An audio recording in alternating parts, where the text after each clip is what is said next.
Oke, pemirsa, kembali lagi di Apa Kabar Indonesia Pagi. Ada Langsung kepikiran saja. gini juga sih ya kan? Jadi istrinya melahirkan. Dapatlah dia berapa 6 bulan. Si suami kan 40 hari. 40 hari. Nah, semasa 6 bulan cuti itu si istri semasa 40 hari itu cuti, nggak taunya hamil lagi istrinya. Sengaja bikin amandemen biar cutinya panjang. Betul. Mas Nah, Angga tambah garuk-garuk kepala kalau ngadepin karyawannya. Nah, kalau begitu bagaimana Mas kaitannya dengan produktivitas dari perusahaan itu sendiri? Terfikirkan juga tidak? Ya, tentunya kan memang era sekarang kan sudah banyak berubah ya Maria. Artinya pekerjaan-pekerjaan ini kan bisa dilakukan secara langsung dan memang menggunakan pendekatan teknologi informasi. Tapi juga memang harus diperhatikan juga pekerja-pekerja di sektor informal gitu loh. Jangan hanya hal ini menyasar pekerja-pekerja di sektor formal. Ini harus menjadi perhatian juga terhadap kita bersama juga, Bang Willy, seperti apa. Kalau menurut saya kalau pekerjaan di sektor formal, saya rasa aturan yang ada saat sekarang ini sudah cukup lah memberikan ruang untuk memberikan perlindungan ya kepada para pekerja. Nah, kalau yang sektor informal ini harus dicarikan solusinya juga. Karena kalau soal waktu ya Maria, saya rasa waktu zaman sekarang ini kan bukan hanya dilihat dari sisi kuantitasnya saja, tapi juga dari sisi kualitasnya seperti apa.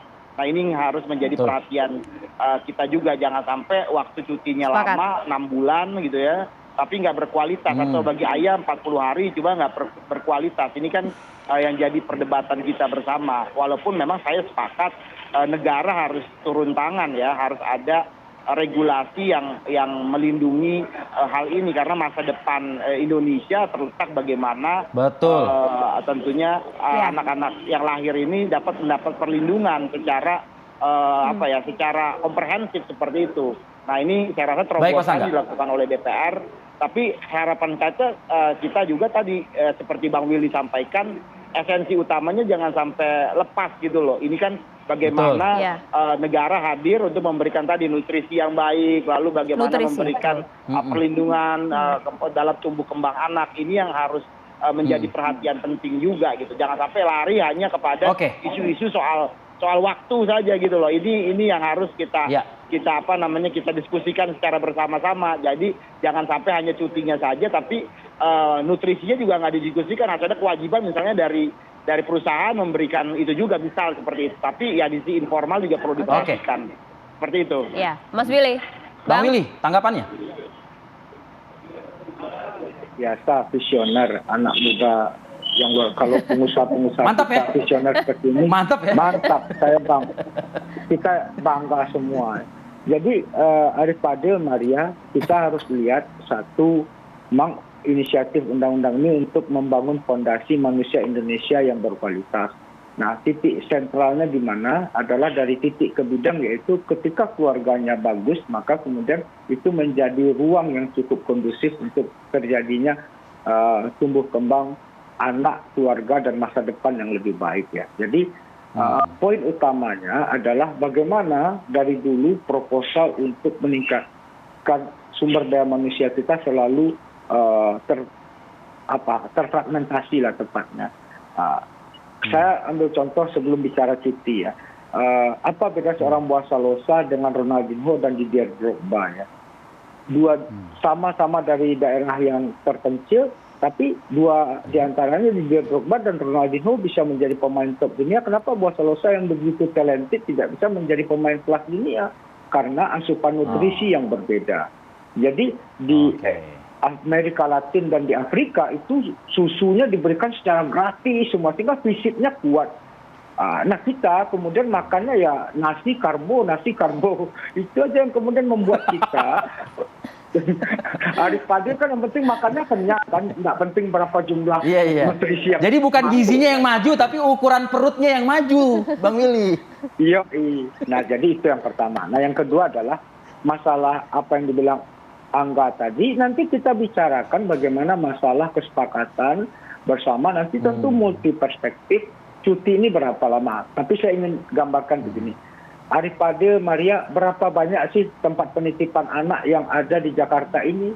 Ketika seseorang tidak sanggup membayar tempat penitipan anak, dia harus mencari babysitter, berapa sanggup sih Iya. mereka harus membayar babysitter. Nah, maka kemudian Yang kita bicarakan yang dimaksudkan adalah daycare ya, seperti itu ya. Nah, jadi prosesnya kita harus lihat secara komprehensif. Saya kemarin teman-teman dari Badan Legislasi kemarin mengecek di kementerian cuma ada beberapa saja, di Kemensos, di Kementerian PPA. Padahal di mana pegawai yang paling banyak, misalnya Kementerian Kemendagri Yes. misalnya, ada nggak tempat penitipan anak? Nah, di perusahaan misalnya. Jadi tentu kita tidak bisa gebrahuya, kita harus melihat mana kapasitas perusahaan yang bisa menggunakan itu 100%, tapi juga kita menghimbau kemudian mengajak perusahaan-perusahaan punya tempat penitipan anak. Kalau nggak nanti Kayak dulu ini kan aja, bukan dulu misalnya kayak di kampung. Posyandu kan Bang Willy ya, itu kan ada pembagian Iya. beberapa item yang gratis-gratis buat masyarakat. Itu masih jalan nggak tuh, Bang Willy? Nah, itu catatannya Arif Fadil. Gini, kalau di kampung itu bisa, tapi di kota Arif Fadil tinggal di Bekasi atau Depok, berangkat aja jam 6 pagi karena kerja jam 8, anaknya belum bangun atau anaknya mau dititip siapa? Betul. Dua-duanya Betul, bekerja. betul. Nah, ini relasi industrialis yang sangat kompleks, maka kemudian kita mencoba mengurai ini untuk mendapatkan bagaimana anak itu menjadi prioritas karena mereka masa depan kita semua. Nah, ini yang kemudian Oke. kita coba inisiatif dari undang-undang ini. Terkait dengan cuti, baik yang 6 bulan ataupun 40 hari, nanti kita duduk semua, kita di mana letak siapa yang sanggup untuk melakukannya full, siapa yang tidak, bahkan nanti akan ada titik-titik yang kemudian kita lakukan riset based on policy. Jadi kita melakukan riset yang luar biasa karena ini kita baru diusulkan DPR itu 30 Juni ini. Nanti kita tunggu dulu pemerintah, nyusun DIM, segala macam kajian, masih cukup panjang. Waktu masih ada, Belanda Oke. masih jauh. Nanti Gitu. diajak-ajak juga lah nih anak muda hebat satu ini, Bang Angga ya, untuk memberikan masukan-masukan agar makin jitu lagi, Bang. Cocok, Maria. Cocok ya. Mas Angga, singkat terakhir dari Anda nih Mas Angga ya. Banyak anak, banyak rejeki ya. Banyak cuti, minim productivity. Ini gimana tanggapan Anda nih? Ya, pertama kita sekarang kan sedang masuk di fase bonus demografi ya. Artinya kita punya tenaga kerja produktif yang cukup besar ke depannya gitu. Tapi tentunya juga harus didukung tenaga kerja produktif yang berkualitas juga. Karena tantangannya bukan soal kuantitas tapi soal kualitas ya.